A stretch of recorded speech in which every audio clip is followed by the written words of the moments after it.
Our session is about evaluation and evolution and accounting. So we plan to explore the latest development and progress in this period, in this area. So first of all, I would like to thank Professor Xiang Shujian, our session organizer. He did a lot of things, proposed this session and organized everything. So we thank him for his efforts. So next, we have 4 speakers. So our session is only 1 hour, so 4 speakers for each one, only maximum 15 minutes. So I think maybe we don't have too much time or have discuss something, so maybe you could, after meeting, so you discuss with speakers. Okay, so the first one is Dr. Guang Chen from the Queensland University, Australia. He will discuss evaluation fossil fuel companies' alignments with 1.5 centigrade climate pathways.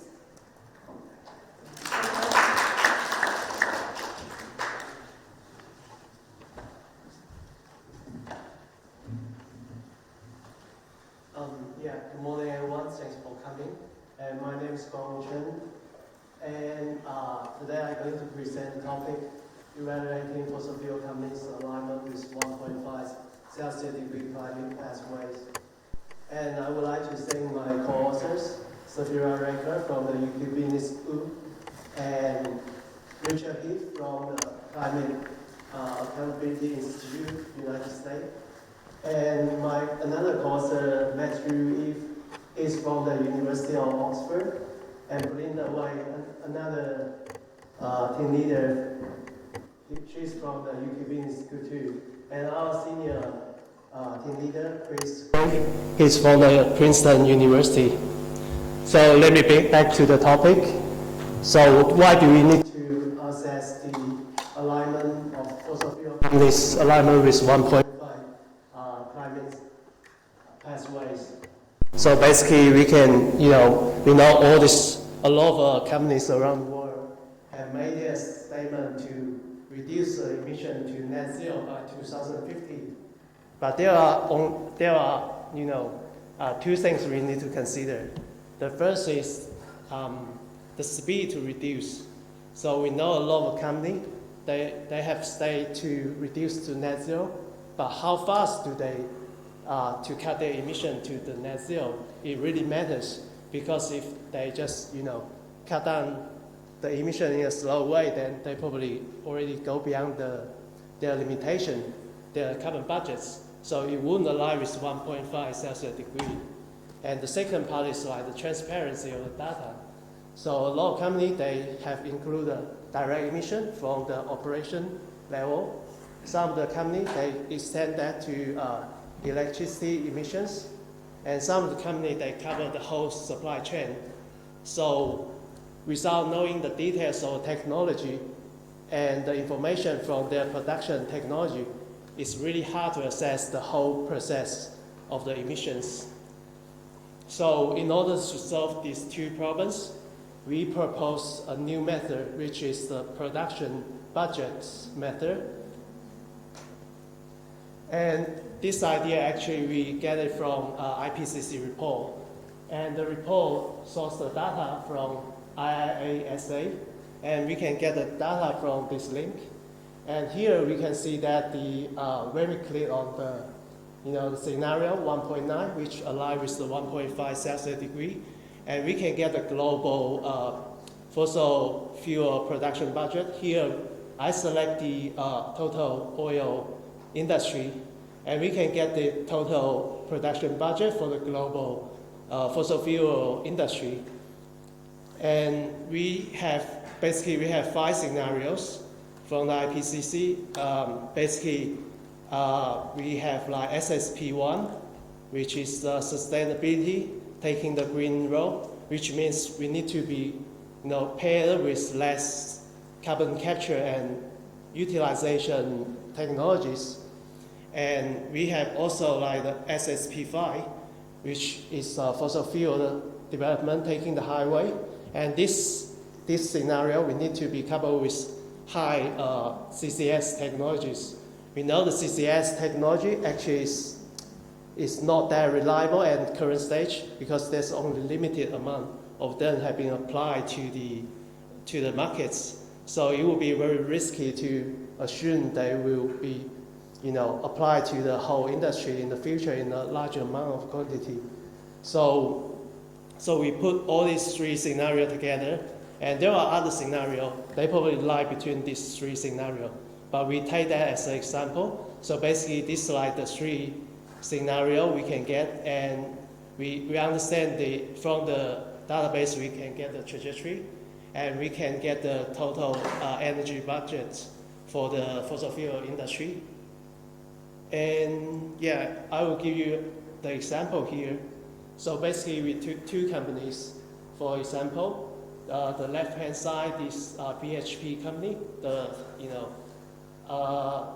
fossil fuel company, and here from the figure we can see that the black solid line is historical production, and the blue dot line here production projection based on the 2010 to 2018 average growth rate.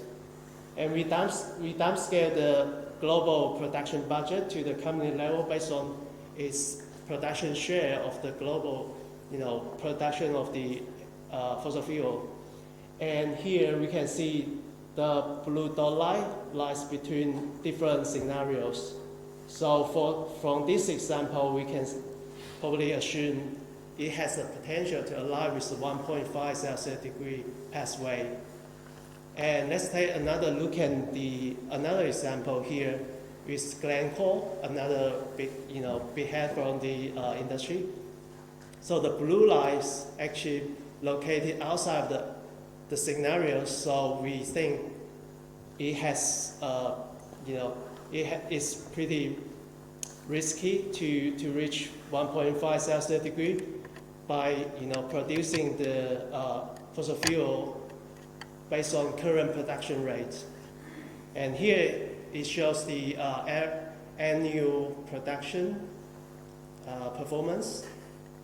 So let me give you another example. So basically, on top of these two samples, we have also collected the global fossil fuel company, including 74 coal companies, 50 from China, and 67 oil companies, 70 gas companies. So all these companies together combined, they represent around 70% of global fossil fuel production. So we think it's pretty a good indicator to model the global fossil fuel sector. And let's take a look at the coal industry here, and we can, again, this solid black line represents the historical production, and the projection is the red dot line here. And compared with the other dot line, we can see the coal industry actually go beyond the 1.5 Celsius degree scenarios.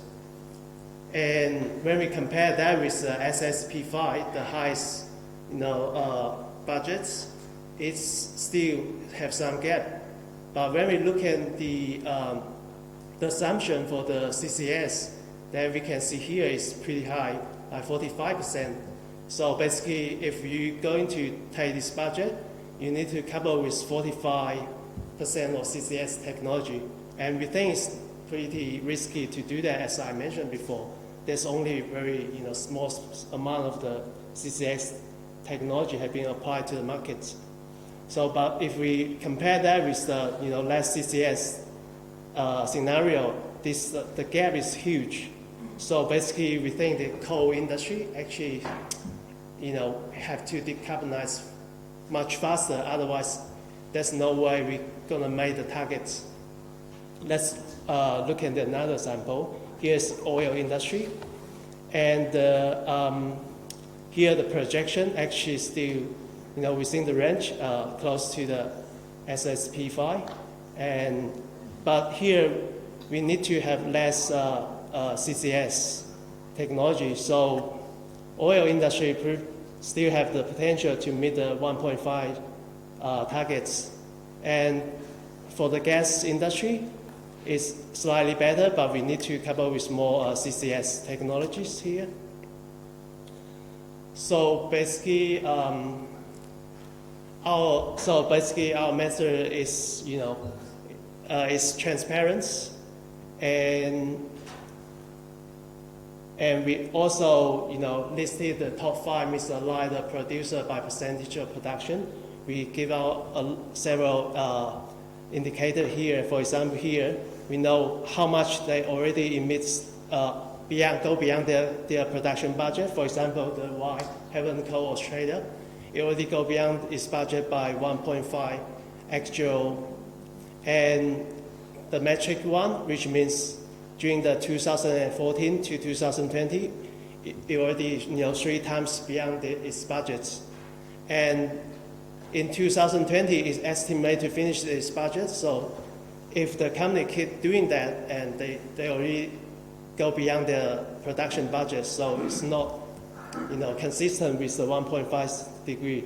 So basically, that's the method we provide, and it's transparent. We only use public available data, and it's simple. So every stakeholder globally, investor, they can look at our website, then they can understand, the risk to invest in these companies, and they can make the decision whether they're going to keep investing or just pull out their investment. So all this information will be available online, and we already got our paper published in the Nature of Climate Change. So you can download all this company's data, and as well as the methodology. Yeah, that's my presentation. So thanks, everyone.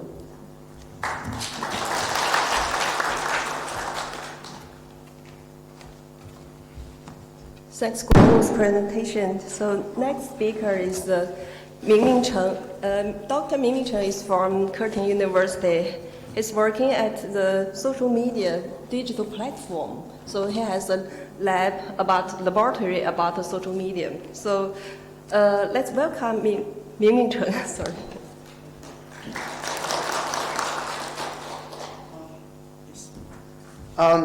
So good morning, everyone, and thank you very much for coming today. And also, I would like to acknowledge the great contribution Professor Yafei Wang from Beijing University and Xiang Shujiang Professor from Zhejiang Gongshang University, and also Professor from Central University of Finance and Law for organizing the great sessions. As you can tell, I'm talking about something that I'm really passionate about. So it's a social media that we have been researching for a long time. Now, my name is Mingming. I'm an associate professor in digital marketing and a director of social media research lab at Cultivation University in Australia. Now, what I'm going to talk today is about social media evolution and revolutions. Now, before I start my presentation, it's not moving. It's not come to the next page. Is it not working, this one?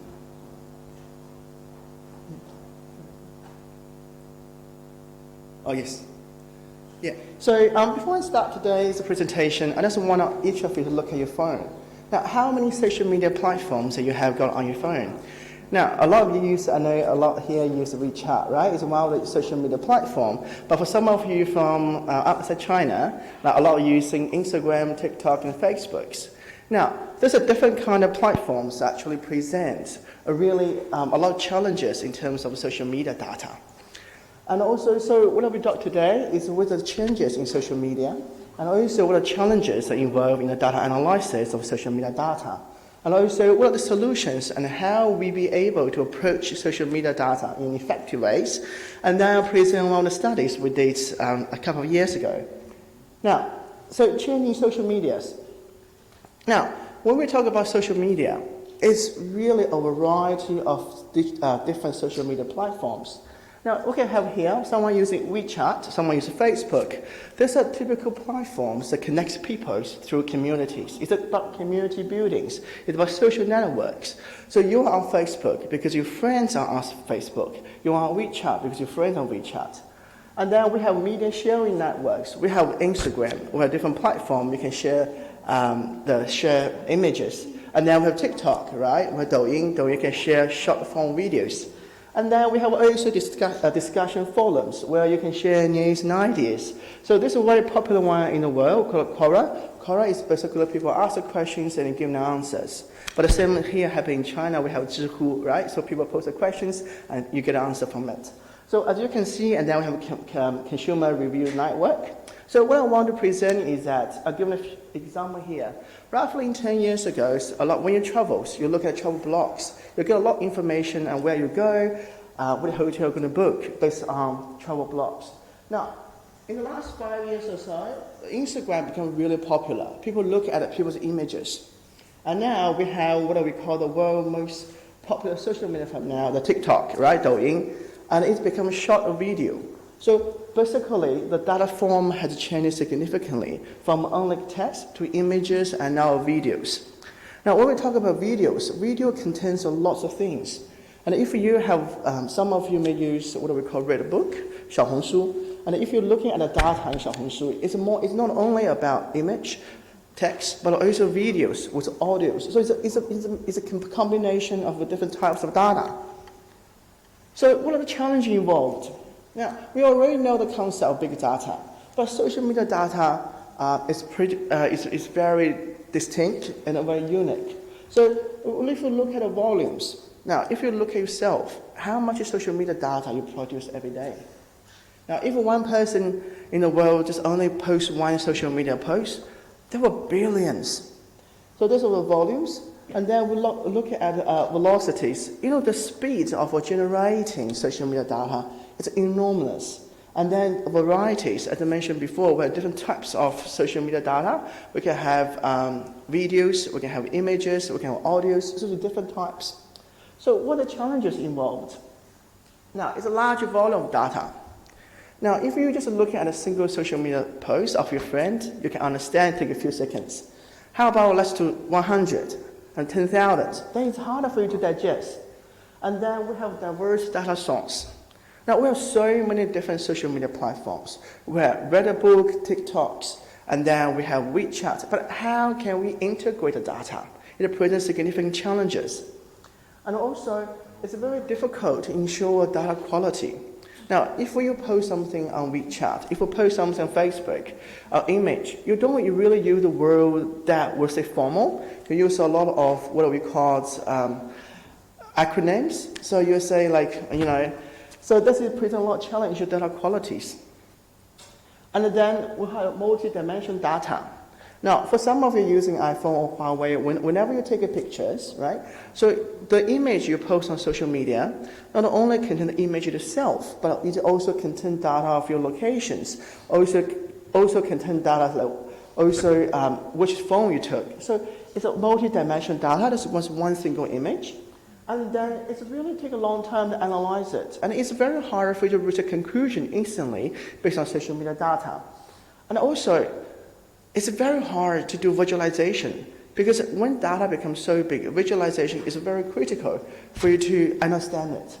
So what do we do? So we do a lot of research through this whole process. So what we do is that it's really, what is social media platform you're researching? Now, if you're looking at Twitter, right, Twitter is a platform using a lot actually in the States. But if you're using, for example, Sina Weibo is only in China, but in TikTok, you only, it's very popular as well, but it has different audience. If you look at people who use TikTok, it can be someone really young and teenagers. But if you look at other platforms like Facebook, it's mainly like friends and family. So the different type of platforms. And then it has present different data types. And I can present data of myself. So I have Twitter accounts, but each thing tells you different information. So this is based on a single profile of myself. You can understand like what my bios tells you who am I as a person. So I have an individual profile, yeah. And then I have also how popular I am on different platforms.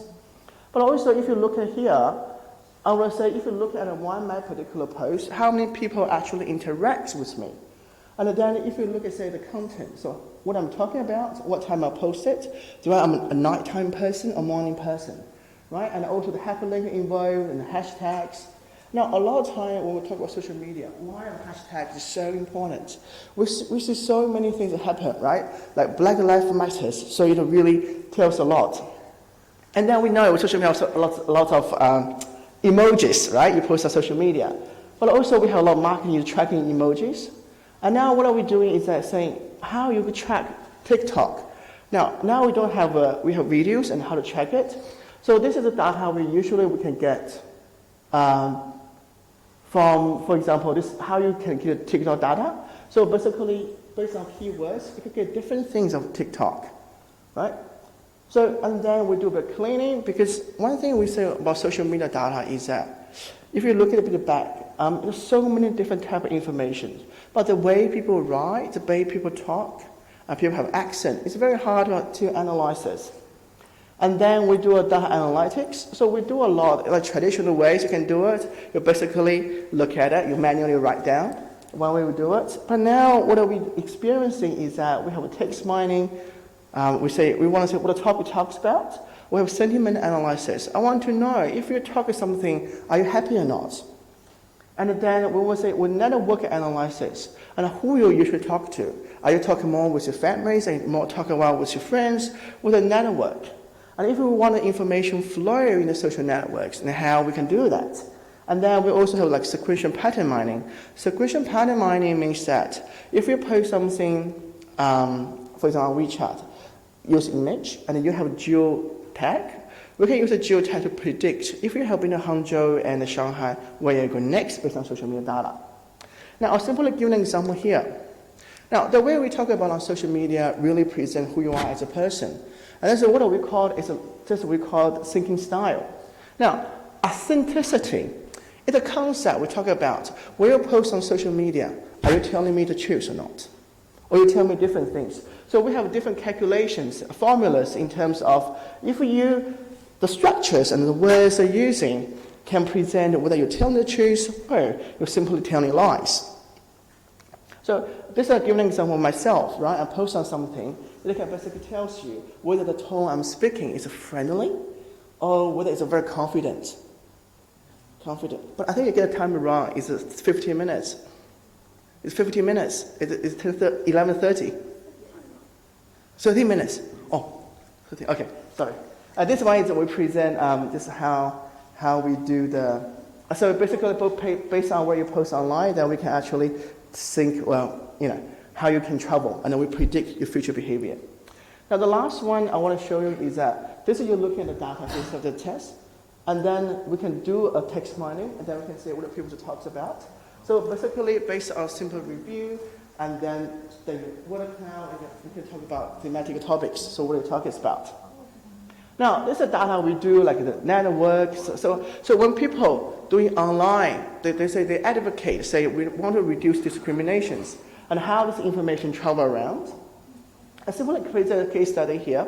So what you do is that it's like Zhihu in China. Someone posts questions and then someone answers questions. But this one is what I call travel forum. It's basically someone saying, I want to travel to China, can you give me some suggestions? So that's how the data looks like. What are we very interested? We have a lot of information here. So the person posts on a particular time and say, I'm traveling. I'm posted on May, I'm traveling in July. We can see how long it take you to think when you do planning, when you're coming to, for example, to China. And then what we did is that we want to establish relationships. And then we do, I'll just tell you one thing here. So what we did is that if you look at here, this is based on the relationship. If someone posts the questions, and then someone answers the questions. So as you can see from here, we have a lot of dots, yeah? What does it mean? It's same like Zhihu, is that you post a question, someone answers you, but you never answer someone else's questions. Means if this person never answers questions, the forum will die. So what we did is we do a few future visualizations. We actually say, well, those are people who answer a lot of questions are those people.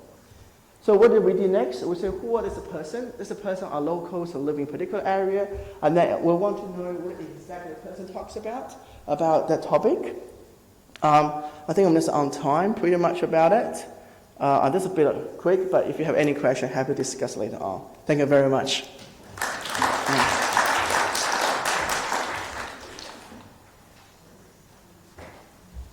Thank you, Mingming. So the third speaker is Li Kun. Dr. Li Kun is from Zhongnan University of Economics and Law. His speech is about the effects of digital convergence on the industrial value chain. Please welcome Li Kun.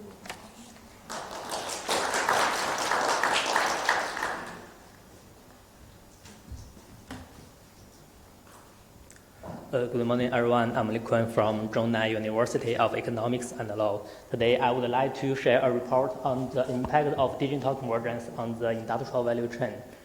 This work is cooperated with my supervisor, Professor Xu.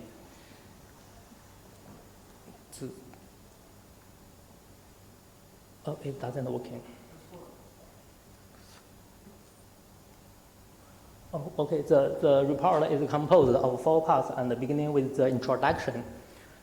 As well known, with the development of the information technology, the modes of the production, marketing and trade has changed greatly, and the digital economy provides important support for the global economic recovery.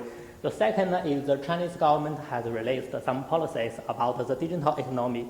For example, after the 20th National Congress, the overall plan for the construction of digital China was released.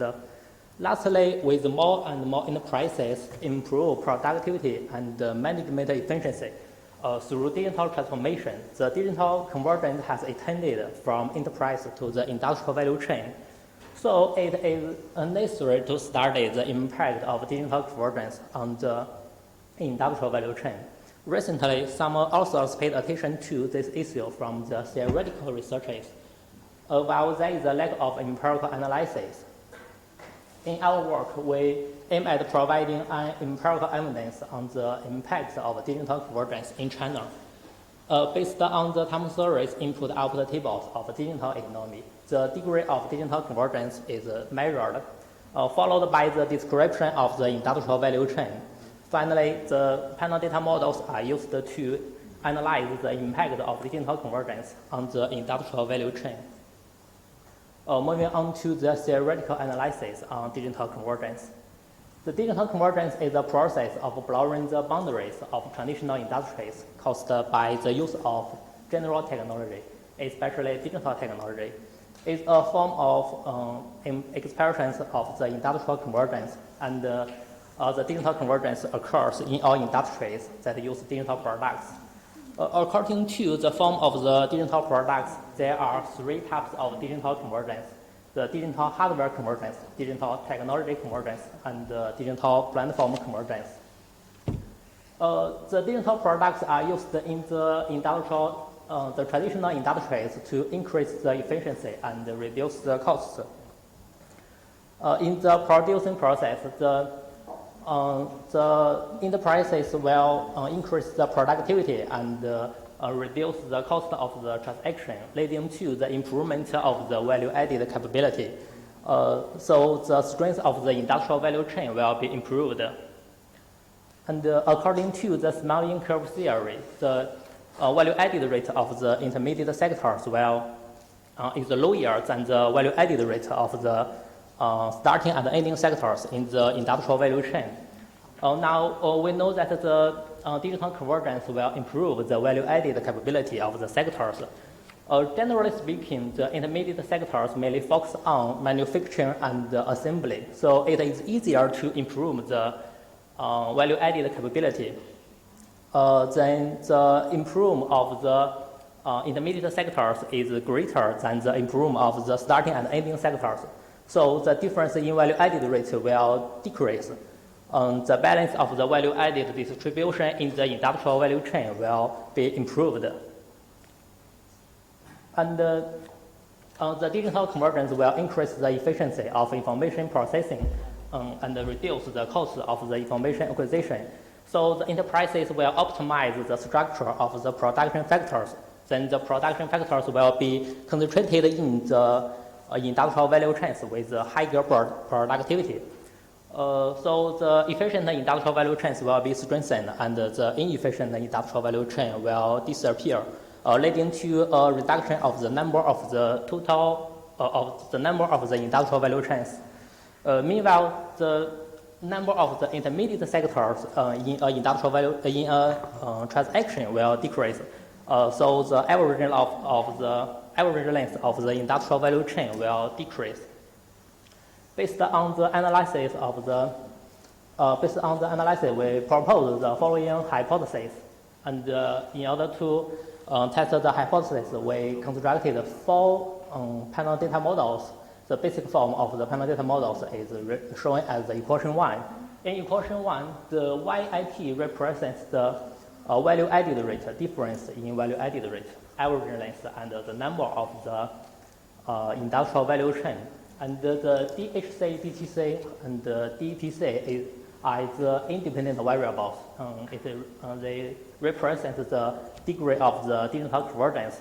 DT is the dummy variable. The interaction terms of dummy variable and independent variables reflects the change of the impact in different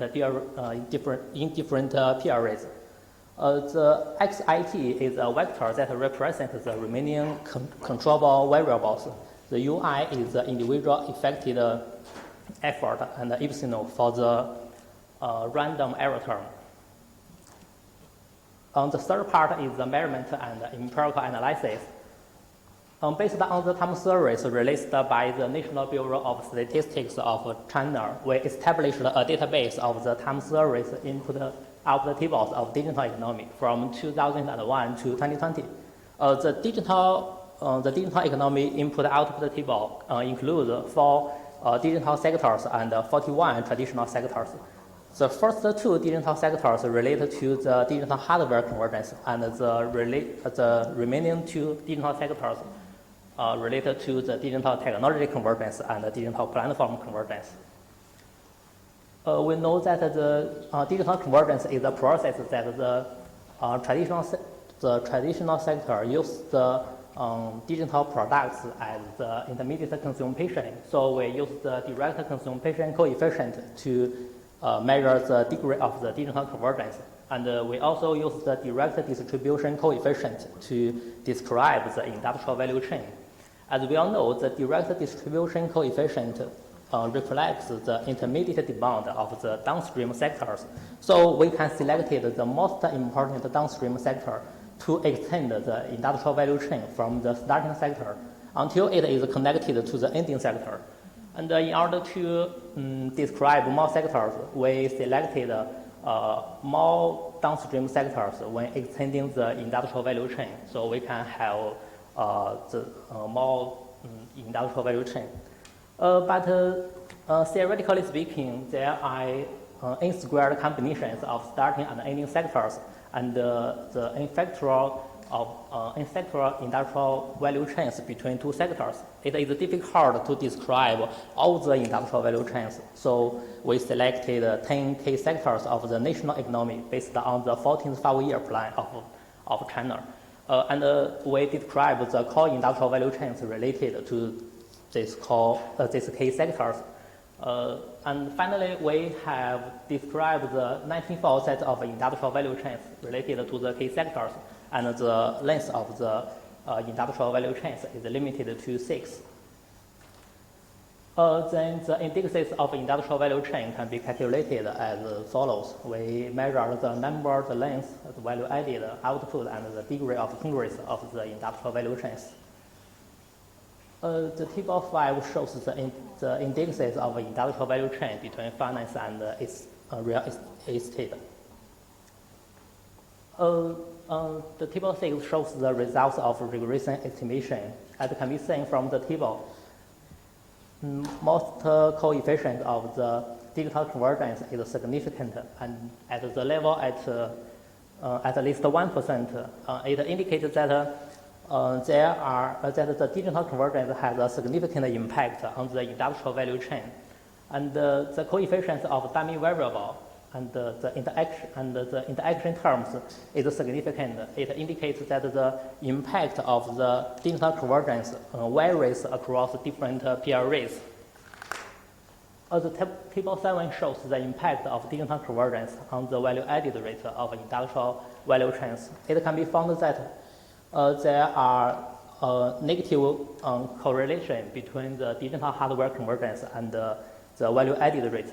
It is probably because the investment in the digital hardware equipment leads to an increase in the intermediate consumption and decrease in the proportion of value added to the output. The impact of the digital technology convergence changes from the negative to the positive. It indicates that the effect of the digital technology is gradually increasing. And we can find that digital platform convergence has a significant positive impact on the value-added rate. Overall, we can find that the digital convergence has a positive impact on the value-added rate of the industrial value chain. The impact of the digital convergence on the difference in value-added rate and the number and the average length of the industrial value chains can be analyzed in the same ways. In the end, we give a brief conclusion.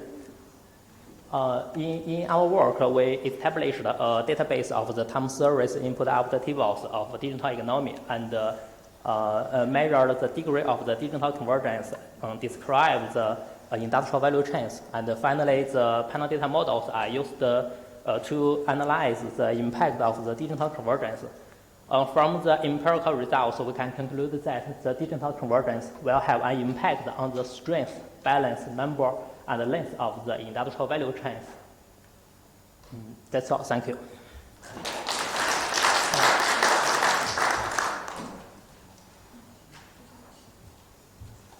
Thanks, Dr. Li Kun's presentation. So the last one is Yan Zheng. She is a doctor from the Hubei University of Technology. She will talk about research progress called elements and the dimension design of data. Asset counting, sorry, a long topic, a long title. So please, welcome.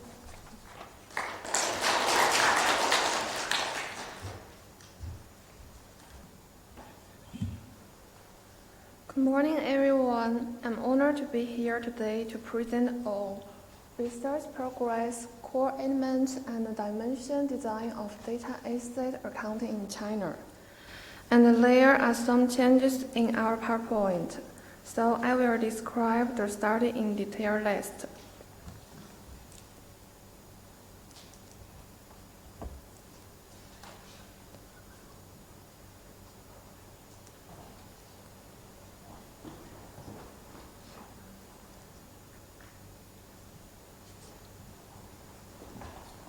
The main content can be divided into these 5 sections.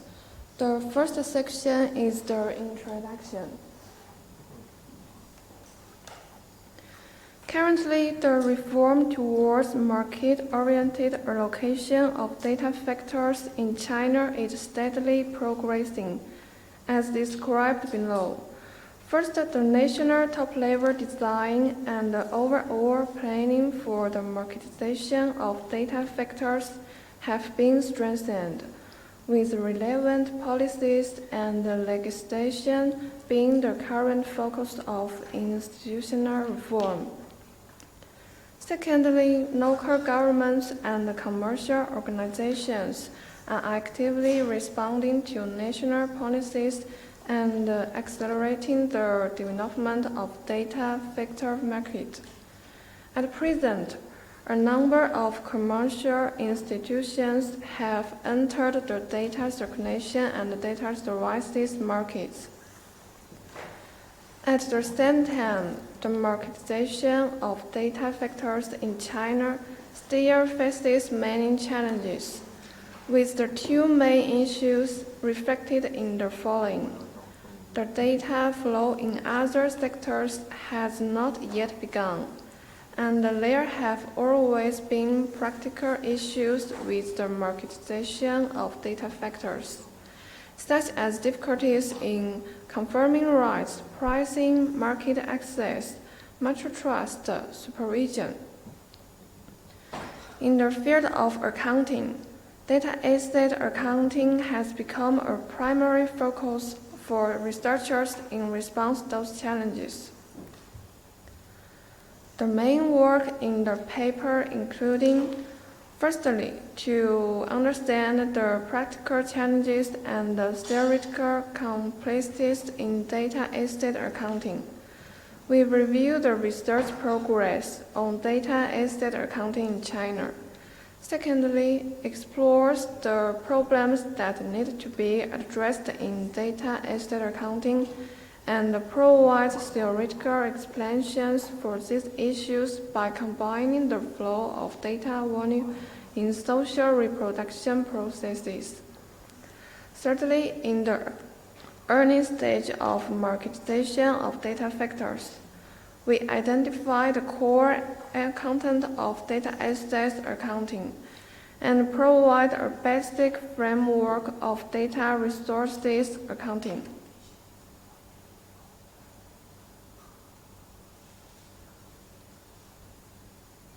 The second section is the research progress of data asset accounting in China. There are 5 main areas of research about data asset accounting. Among them, the definition of data asset is a data resource that is owned or controlled and can bring economic benefits. The characteristics of data assets are reproducibility, uncertainty, and risk. The identification of data assets is about data assets are recognized as intangible assets or fixed assets. There are 3 main methods for the measurement of data assets, namely cost method, income method, and the market method. The options for reporting data assets include reported in intangible assets and separately presented. At present, in Chinese academia, the main research features of data asset accounting are: first, researchers acknowledge that data assets possesses distinct characteristics that deviate from traditional assets. However, when conducting data asset accounting research, some works still utilize traditional accounting frameworks and national economic accounting frameworks. This approach fails to depart from conventional asset accounting frameworks and thought processes. Secondly, the research on data asset accounting in China is not aligned with fundamental principles of data as a production factor, despite being consistent with the top-level design goals and market requirements. As a result, it struggles to cope with the theoretical and practical challenges relating to data accounting by solely relying on traditional asset accounting concepts.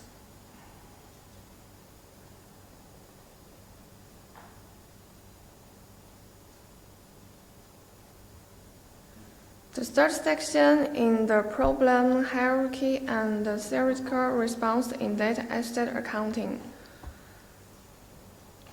Both top-level design and reality require to study the fundamental principles of data as a production factor.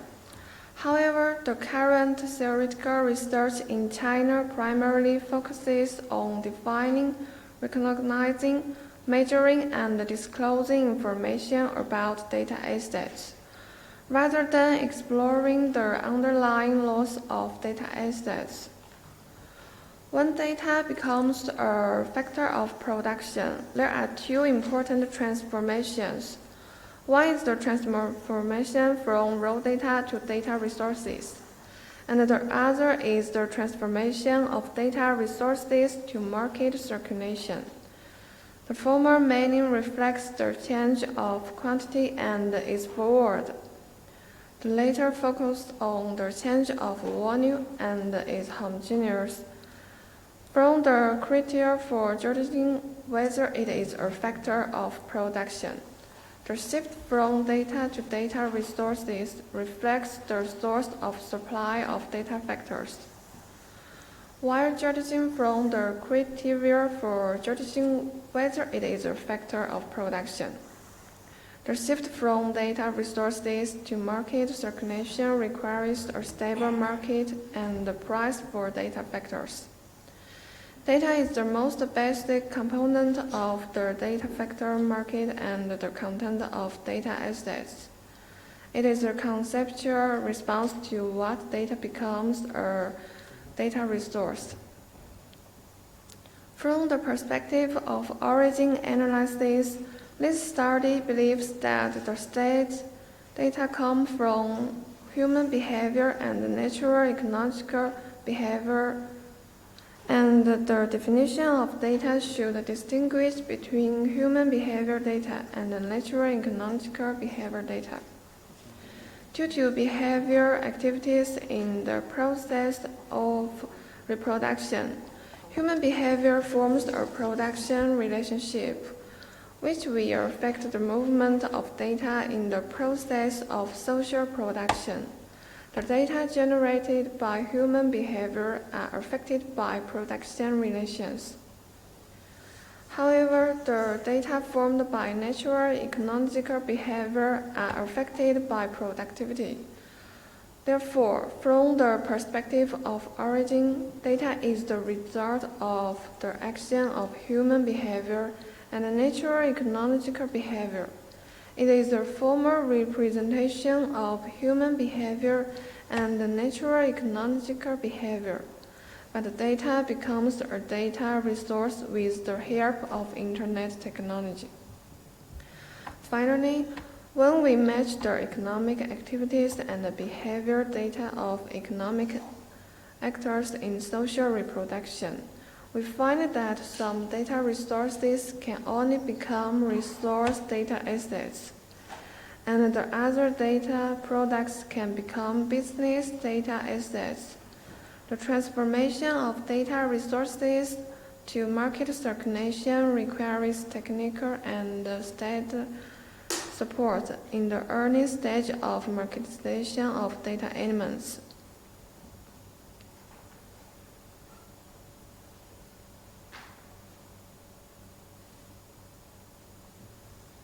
The fourth section is the core element and the dimension design of data asset accounting in China.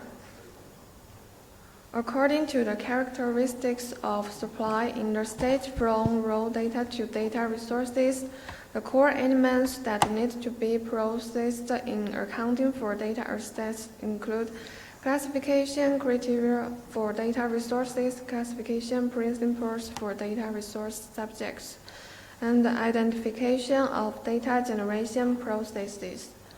They are the prerequisites for the measurement of data resources. Classification standard of data resources. It is the standard for distinguish the contents presented by the original data. For the subject classification of data resources, on the whole, is divided into two categories of subjects, people and natural knowledge. Identification of the data generation process. It is the identification of data supply channels. Combining the data resource subject, data resource content, and the data generation process to build an association framework for data to data resources as shown in the figure. Design the accounting framework of data resources according to the data subject, data content, and the data process.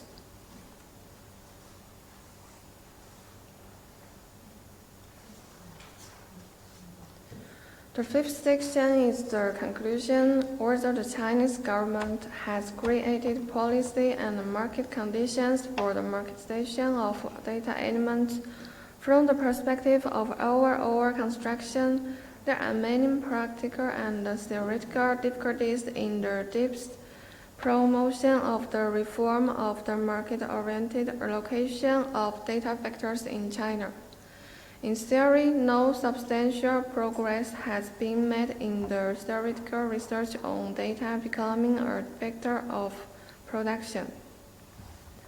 From the original data to the data becoming a factor of production. In terms of marketization, it involves the supply source and the factor price. In terms of asset accounting, it involves the quantity and the volume of data assets. Because the data has no physical form, material accounting is one of the biggest problems in data asset accounting. In order to break through the reality and the theoretical dilemma of data assets, the research believes that in accordance with the principle of national economic accounts, the current accounting of data resources can start from behavioral data, build the core elements of a combination of classification standards. The main classification principle and the data generation processes of behavioral data resources, and the formation of a data resource accounting framework is the key to carrying out data resource bottom leader accounting. And that's the main content of this study. Our main research content is the statistical accounting from raw data to data resources. The method we take is to track behavior data. If you are interested in this research, we can share this article. Thank you.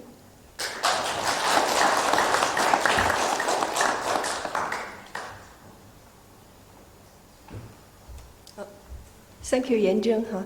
All our presentations are finished, so they are quickly than we expected. So we have still 7 minutes left, so have an opportunity for question and answers.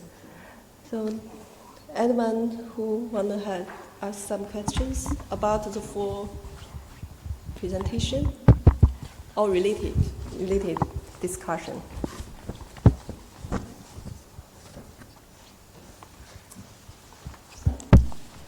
Anyone who wants first? Okay, I have one question. So for the last one and the third one, so the third one is about the he constructed a digital input up tables. So right, yes. So it is about the digital capital. So you know that, I mean, that the digital capital has already been the production boundary of the economic system. But the last one is about the data assets. So data assets, I think maybe most of the data assets, for example, the assets, all the data flows, so most of them are not within the production boundaries. So my question for you both, so how to split, or I mean how to think about the problem of, I mean, maybe we can put some data assets or data flows into the production boundaries, or so my question is, I'm not think it's well, so I mean your work has already think about the digital capital service in your work, right, in your tables. So, but the last one, I mean, most of data is, I think it's very different. It's different from capital, digital capital. So, how do you think about how to put the data assets into your tables? This is my question. Okay, you can think about it. So, Anna has. Yeah. Okay. So yeah, thanks to you for the presentation. presentation. It was quite, thanks Ming for your presentation. It was quite impressive. And you have shown us how to capture the information from social media. And so I'm going to ask you 2 questions. The first, have you considered the privacy of the data? And the second is, what's your application when you get those big data? Well, thank you very much, Guang, for your great questions. Now, the first one we talk about is data privacy. Now, on social media, everyone, you have your personal data on social media, right? And some are required by the government, and some of you put voluntary. Now, the question is, well, 2 things to take into consideration. Now, the first thing is whether it's public available or not. Now, when I say public available, for example, if everyone simply use Baidu or Google or Bing, they can find you. So that means public information. So it's public available. So as long as it's public available, so everyone can get access to your data, right? A lot of time when you sign up for social media platform, they usually require you to follow certain terms, right? If you make it public available, then people can find you, and so the information can be used by everyone.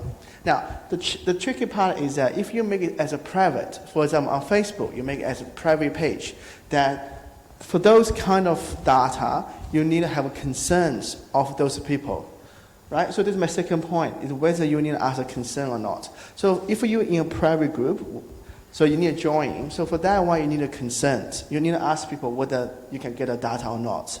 So there's 2 considerations. The first one is whether it's publicly available or not, and the second consideration is whether you need to have a consent or not.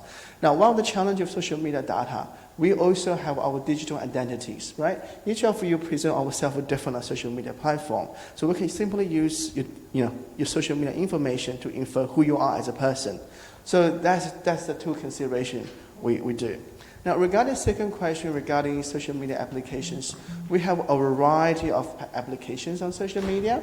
Now, I took one example we recently did, is using social media to track modern slavery.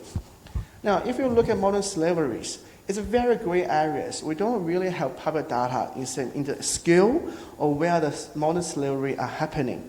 Now, particularly in Gulf countries, like everyone heard about the modern slavery for the Qatar, in Qatar. So what happened is that a lot of recruiters, right? So they usually target people with a low level of literacy. So someone with low level of literacy, basically they will say, well, you come to work in Dubai or in Qatar, free visa, you can stay for 20 days, and we pay you like $4,000 per month. That's kind of impossible. So what do we do? So we track all the TikTok related data. We're looking at them saying, what are the recruiters are most likely to be engaged in modern slavery? They're recruiting people at a particular time. Now, these recruiters become very skillful because they don't actually put the information on the text, they put it in a video. So they just talk about it. So what we need to do is actually we need to transform that audio data and video into text data so we can find out whether they engage in modern slavery. That's one example. Now, the other example we do is that we can use social media to estimate, for example, the tourism potential of a national park. Now, in China, probably most national parks require tickets, so you know how many people are going there. But in the Western world, a lot of national parks, you don't charge them anything, right? So you don't have estimate numbers of how many people are going to a national park. So what happened is that based on people's social media posts, the reviews, we can estimate how many people actually been there, what the experience they are. But they also have any different kind of, we can also, the crisis management, even for campaigns, right? The government, like in Australia, when they have elections, who want to be the prime minister? But the prime minister, the candidate will look at, what people think about me on social media. Is there any concern on social media I need to address, right? So that's a lot of application that we will do from the social media data. Yeah, happy to answer more questions. Thank you. Thank you.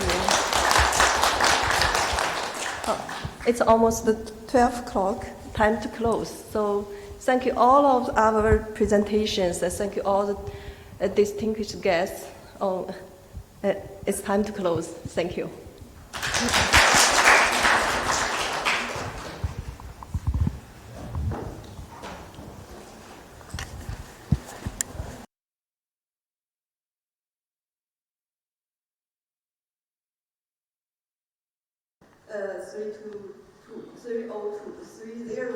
Sorry.